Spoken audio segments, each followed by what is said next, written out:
claramente diríamos que el Tren de Aragua está en un momento en el que está en boca de todos y los negocios de los que se nutre, como el proxenetismo y la prostitución, están también bien chequeados por las autoridades a nivel de que se está dictando el estado de emergencia en Lima y en Lince. Ahora sí, si dictas el estado de emergencia en Lince, asfixias ese negocio de la prostitución. Vamos a ver, es mi expectativa, Juan Carlos, pero es un anuncio tremendo el que han hecho, ¿eh? Estado de emergencia 60 días. Claro, lo que pasa es que se produce ese famoso, que no es nuevo, ¿no? Le llaman el efecto globo, ¿no? Aprietas en un lado, pero las personas que cometen estos ilícitos, estos delitos, se van a otras zonas. Entonces, además, pareciera una reacción, un tema reactivo, ¿no? Hay un hecho de sangre, hay un hecho, digamos, terrible que llama la atención de la ciudadanía, se produce la indignación que es normal y entonces se dice, ya, estado de emergencia. Más allá de que si de repente hubiera o no un plan. Claro, nosotros, la gran mayoría aplaude que se haga una intervención en lugares donde hay probadas casos, por ejemplo, de trata de personas, el caso del Lince, pero pareciera una cuestión reactiva más allá de que hubiera un plan articulado que pudiera ir desarmando mediante la inteligencia a estas grandes bandas que no son pues delincuentes de poca monta, son organizaciones bien articuladas, bien elaboradas, que tienen capas de preparación, son quienes recopilan el dinero, hay quienes mantienen a esas personas encerradas, o sea, no son organizaciones improvisadas. Entonces, O sea, falta capturar cabecillas. ¿cuál es el plan? Sí, claro. De momento la idea es emergencia, patrullaje, persuasión, creo. Por supuesto, lo interesante será ver cómo se desarticulan esas bandas y qué grandes capos, digamos, del tren caen. Escuchamos al Premier, después conversamos con la jueza que preside la Corte Superior de Lima, que nos va a hablar de un proyecto, estas unidades de flagrancia. ¿Qué están haciendo los jueces? ¿Qué están haciendo los fiscales? Parte de la cadena de la Administración de Justicia. Ya está en nuestros estudios y vamos a hablar en un instante con la jueza María Vidal La Rosa Sánchez. Pero primero escuchamos al Premier haciendo este anuncio, emergencia en Lima por 60 días. El Consejo de Ministros ha acordado declarar en emergencia al cercado de Lima, pero también al distrito de Lince. El respectivo decreto supremo se va a publicar mañana. El señor ministro del Interior va a explicar las razones, pero yo puedo adelantar básicamente dos. Queremos preservar la seguridad y la vida de los peruanos, de los negocios acá en el cercado de Lima, y queremos combatir de manera radical el proxenetismo, la prostitución clandestina y las extorsiones y la trata de personas en el distrito de Surco. Y en consecuencia, el control del orden interno estará a cargo de la policía y las Fuerzas Armadas pasan a apoyar estas tareas de control del orden interno con las restricciones constitucionales que todos sabemos y que se explicarán más adelante. Bien, ahí estaba entonces el Premier dando esta noticia. Mañana creo que reacciona la ciudadanía ante esto. Probablemente desde el INSE lo pedían, estarán contentos con la situación. El gremio turístico ya ha mostrado sus reservas, Juan Carlos, de empezar a poner militares en las calles como un golpe a la reactivación turística. Porque te imaginas tú que tienes un plan de visitar el Perú y te dicen de 12 de la noche a las 4 las actividades están restringidas, no hay discoteca, no, bueno, no vienes, ¿no? O sea, si vas a exponer tu vida... Se acabaron los negocios en Rizo por 2 meses. Claro, entonces habría que tener una adecuada medida entre, digamos, atajar la delincuencia, pero también no atajar la posibilidad de hacer negocios, ¿no? de poder llevar el día a día con relativa tranquilidad. Sí. Bueno, y lo que tú decías en el sentido de que esto es un trabajo integral. O sea, está la policía, pero también está el Poder Judicial. Es decir, los operadores de justicia, que son los que deben darle el castigo, ¿no?, a aquellos delincuentes que cometen los delitos. Pero ahí ya estamos hablando de otro tema y tenemos una invitada que nos va a hablar al respecto. Sí, estamos ya en estudios con la jueza María Vidal La Rosa Sánchez, presidenta de la Corte Superior de Lima, que nos visita.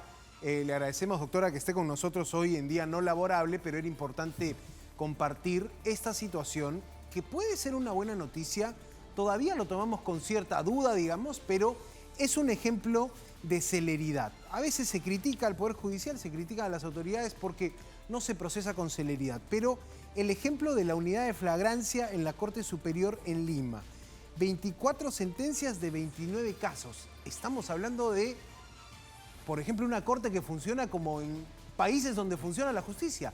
Este récord impresionante. Sí, ¿cómo? 24 sentencias de 29 casos, uno diría, oye, eso no es Perú, eso no es el sistema estamos judicial acostumbrados, peruano. por lo menos. Exacto. Doctora María Vidal, gracias por estar con nosotros. Cuéntenos, ¿cómo se hizo esto? ¿Qué tal salió este experimento de la unidad de flagrancia? Gracias, sí, bueno, buenas noches, Juan Carlos, Santiago, gracias por la invitación.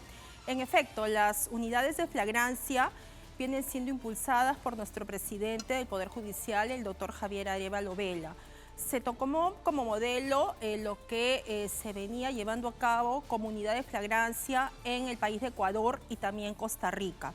Ya en nuestro país tenemos 6 unidades de flagrancia que vienen funcionando. La primera en el Distrito Judicial de La Libertad, luego en Lima Sur, luego Lima Este, Lima Norte, Lima Centro, que es el distrito judicial que yo presido, y Callao, que fue inaugurado recientemente el 25 de septiembre. ¿Qué es lo que busca a través de estas unidades de flagrancia? Lo que se busca es dar una respuesta inmediata, contundente, ante todos aquellos delitos cometidos en flagrancia, pero que estemos hablando de delitos comunes y que pasen al proceso inmediato. Y es así que nosotros ya, como bien usted lo ha referido, desde nuestra implementación, que data del 18 de septiembre último, ya tenemos 24 sentencias. La mayoría de ellas se han dictado desde que el Ministerio Público llevó al detenido a nuestra sede en media hora, en 1 hora, en 2 horas. Y estamos hablando de detenidos que han tenido unas 24, 48 horas como máximo. Es decir... Doctora, disculpe Sí. que le interrumpa, pero usted ha hablado, por ejemplo, de delitos comunes. Correcto. ¿De qué delitos estamos hablando para que las personas que nos están oyendo sepan bajo qué amparo están cuando se cometen cierto tipo de delitos y sobre todo tener esta celeridad? ¿Qué casos, por ejemplo, se han podido atender bajo esta mecánica? El 90% de los casos que hemos atendido en la unidad de flagrancia de Lima Centro son por delitos contra el patrimonio, hurtos, robos. Hemos tenido un 10% de violencia contra la mujer, pero su gran mayoría, como repito, es el delito contra el patrimonio, robo, hurto. De acuerdo a las cifras que nosotros manejamos, hay un gran porcentaje en Lima y también en nuestro país de este tipo de delitos, ¿no?, que se cometen en contra del patrimonio de las personas. De este modo, en estas unidades de flagrancia, las 4 instituciones de manera coordinada, Policía, Fiscalía, Poder Judicial y Ministerio de Justicia, a través de sus abogados públicos, defensores públicos, se resuelve la situación jurídica del detenido en horas muy próximas. Le puedo decir que no más de 48 horas desde que se detiene al ciudadano. Y obviamente se lleva a cabo el proceso con todas las garantías que nuestra Constitución y nuestras normas penales lo contemplan, ¿no? Claro, y aquí un poco lo interesante es ver cómo sí, diríamos, el sistema judicial puede trabajar con resultados óptimos, podemos entender, sentencias podemos presumir bien dadas, en un tiempo prudente, y que significa justicia para aquella persona a la que le robaron. Porque finalmente aquí la lógica de sancionar a un delincuente es hacer justicia con el afectado. Ahora, alguien que nos está viendo diría, ¿y por qué no se cambia el sistema de justicia peruano para que exista en todo el país estas unidades de flagrancia? Por supuesto, doctora, usted me dirá, bueno, se necesitará presupuesto, decisión, pero ¿es viable? O sea, ¿usted cree, en su opinión, y a partir de este piloto, de este ejemplo de la unidad de flagrancia, si esto se aplica a escala, ¿podría ser un cambio significativo en la rapidez con la que se resuelven los casos? Por supuesto, y este tema ya lo viene trabajando, como repito, nuestro presidente, el doctor Javier Arévalo. Él ha convocado, ha exhortado a todos los municipios, a todos los alcaldes, gobernadores regionales a que se sumen, porque nosotros tenemos que entender que como autoridad debemos de trabajar de manera coordinada, no solamente el juez, el fiscal por su lado, sino todas las autoridades de manera coordinada. ¿Por qué se ha hecho un llamado? Y yo también hago mío el llamado que ha hecho nuestro presidente a los alcaldes, gobernadores regionales, porque ellos pueden apoyarnos con locales y nosotros de inmediato vamos a implementar ello, porque como usted sabe no hay suficiente presupuesto para el Poder Judicial. Entonces no contamos con locales para poder implementar estas unidades de flagrancia. Por ejemplo, la unidad de flagrancia de Lima Centro está funcionando en un local que ha sido cedido por la Municipalidad de Lima, cedido en uso. Nosotros lo hemos implementado, pero definitivamente hemos contado con el apoyo del alcalde. También el alcalde del RIMAC nos va a ceder un inmueble. Allí también prontamente vamos a inaugurar otra unidad de flagrancia. Esperamos también que esto pueda replicarse en todo nuestro país, en los distintos distritos de nuestro querido país. Entonces, digamos, para recapitular un poquito, en Lima, ¿cuántos tenemos ya? En Lima Centro, la Corte Superior de Justicia de Lima Centro abarca 16 distritos de nuestra capital. Tenemos hasta la fecha una sola unidad de flagrancia que se ha implementado como unidad piloto. Pero próximamente, estando aquí el alcalde del RIMAC, nos va a ceder un inmueble y ya él coordinó con nuestro presidente, el doctor Javier Arévalo. Es muy probable que estemos inaugurando una nueva unidad de flagrancia en el distrito del RIMAC. Ahora, bien, también tomamos en cuenta de la declaratoria de emergencia en el distrito del Lince. Nosotros también esperaríamos que se nos pueda apoyar por parte de la alcaldesa y también implementar una unidad de flagrancia en este distrito.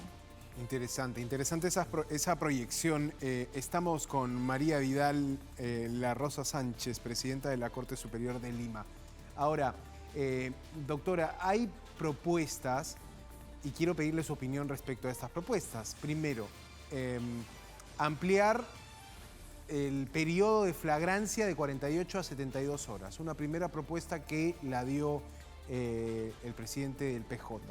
La fiscal de la Nación, poner a un fiscal a tiempo permanente, digamos, a tiempo completo en comisarías, en 2 turnos.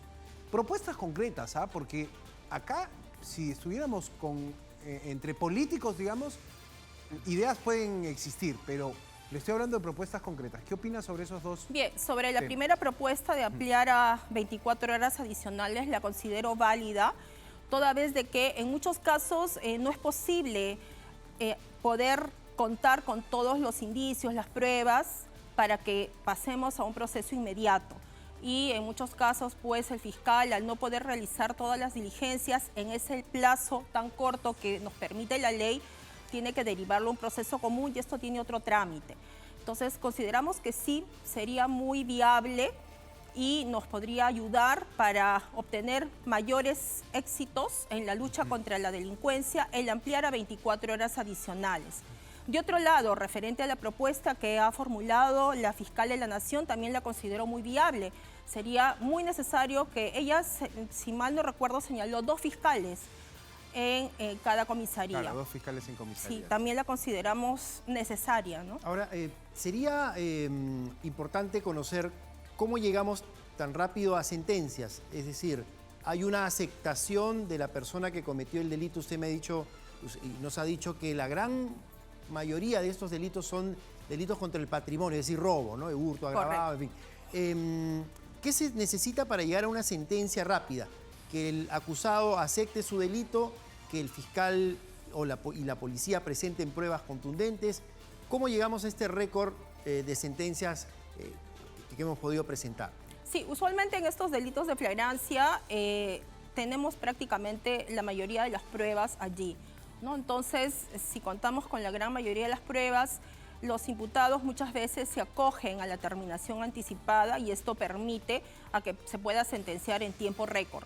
Y en otros también, si es que no sucediera ello, pues evidentemente con todos los indicios, las pruebas que hay, es evidente que se va a emitir una sentencia condenatoria, ¿no? Hay un premio, bueno, depende de la palabra, está mal usada, pero hay un incentivo para que la persona a la cual se le detecta o se le encuentra en un robo, por ejemplo, acepte su delito. Hay un incentivo para que esa persona diga, bueno, sí, me allano a la sentencia que se va a dictar. Sí, puede negociar la pena entre el fiscal y el imputado también, a través de una terminación o por una conclusión también. Hay incentivos, ¿no?, que establece el mismo código para una rebaja de pena.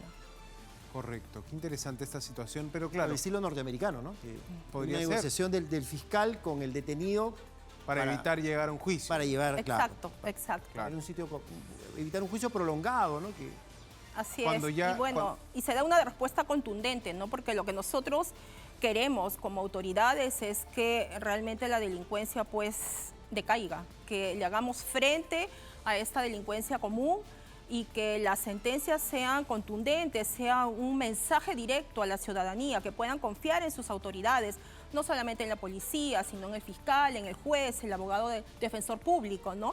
Porque las 4 instituciones tenemos que trabajar de manera coordinada. Allí radica el éxito de estas unidades de flagrancia. Correcto. La doctora María Vidal, conversando con nosotros, presidenta de la Corte de Lima, jueza. ¿Esta unidad de flagrancia tiene una fecha de término, digamos? ¿O No. digamos, ha sido abierta para que continúe y siga ayudando también, me imagino, a descomprimir un poco la carga procesal que hay, ¿no? Claro, claro que sí. No, ya se inauguró en Lima Centro el 18 de septiembre, ya se implementó, venimos trabajando 24/7. Los jueces, los servidores que trabajan allí, el personal policial, destacamento. Yo los invito a que cualquier día de estos, a la hora que ustedes desean, puedan ir a ver in situ cómo es que funciona nuestra unidad de flagrancia ubicada en el Jirón Huancavelica del Cercado de Lima. muy bien.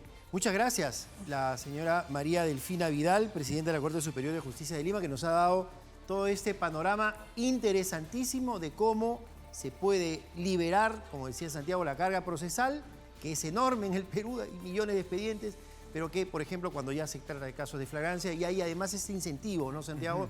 Este estímulo a que si la persona negocia con el fiscal una pena, podemos terminar ya el proceso para que sin caer en impunidad, porque lo que queremos es que aquellas personas que cometen sus delitos paguen por ellos, podamos acelerar el proceso y finalmente tener una sentencia, ¿no? Claro, justicia también, ¿no? Gracias, doctora, por su tiempo. Gracias a Buenas ustedes. noches. Muy amable. Buenas noches, gracias.